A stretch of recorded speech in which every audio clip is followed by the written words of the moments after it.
Hi, and welcome back to Dirtbike Magazine's video series, The 20s, where we take you up close and personal with all the 2020 motocross models. And today we get our first chance to ride the 2020 KTM 250SXF.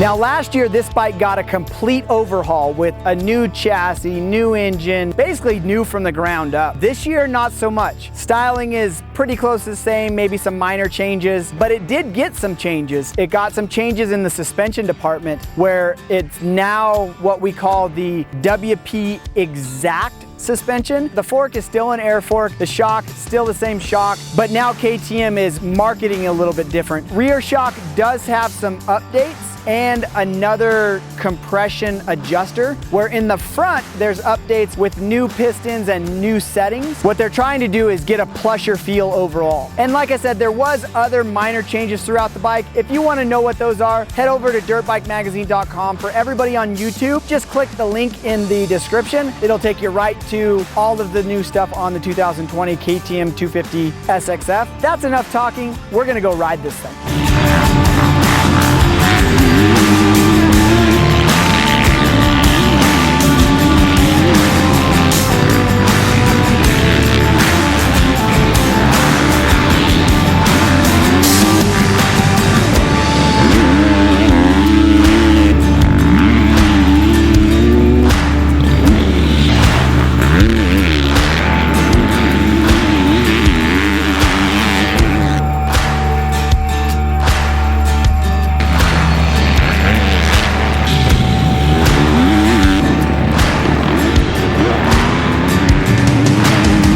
So we just got done with our first day of testing here. We had multiple test riders out riding the bike. The guy you'll see in the video is RJ Wageman, top level pro guy, local pro, and then does some nationals and supercross. So a couple things that jumped out at us right away. We did test we have different airbox covers. There's one with holes in it and one without holes in it. The one with holes in it naturally lets the bike breathe a lot better. You get a little bit more ride off bottom than you do with the closed one. So we're gonna leave the open one on for basically our testing from here on out. The bike does seem to come off bottom a little soft compared to some of the other 250s, and even compared to this bike last year, it felt like it had a little bit more right off bottom. The number 1 map, most of the test riders like that today. The number 2 map works really well on a wide open track like Glen Helen. You can rev the motor out. We did notice in the number 2 map that it gives you a little bit of false hope, like there's gonna be some bottom end, and then it just kind of it drops off and kind of rides like a little roller coaster until you build those RPMs back up. We're not sure if that's what KTM intended with that map. It does make it a little bit harder to ride and to keep up in the R's. Suspension wise, we like the direction they went with the front fork. It just moves a little bit too much for some of our test riders' likings, but it does get past that harshness we felt in previous models and gives it more of a plush feel up front. It just moves a lot, and it's something you definitely have to get used to with the bike transitioning from forward to back. Overall, the KTM 250SXF is a mid to top range motor. If you like last year's model, all they really did was make refinements to it, making it a little bit more rider friendly in the suspension department. The motor still likes to be revved. This is a mid to top end power range. That's where the bike makes most of its power. The number 1 and the number 2 map, there are noticeable differences, but the bike still likes to be ridden in the mid-range and top end of the power curve. Naturally, other stuff that we do like about the bike, the adjustability, the hydraulic clutch, the brakes are strong. So we plan on putting a lot more time on this motorcycle. It's our first day of testing, and we're getting all the other 250Fs here really soon. So we're gonna throw it into the ring with all the other manufacturers' bikes and see where it comes out. It usually does pretty good in shootouts. Will 2020 be the same? Only time will tell.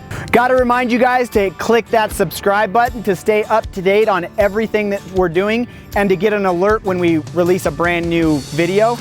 And as always, head over to dirtbikemagazine.com for the latest off-road and moto industry news.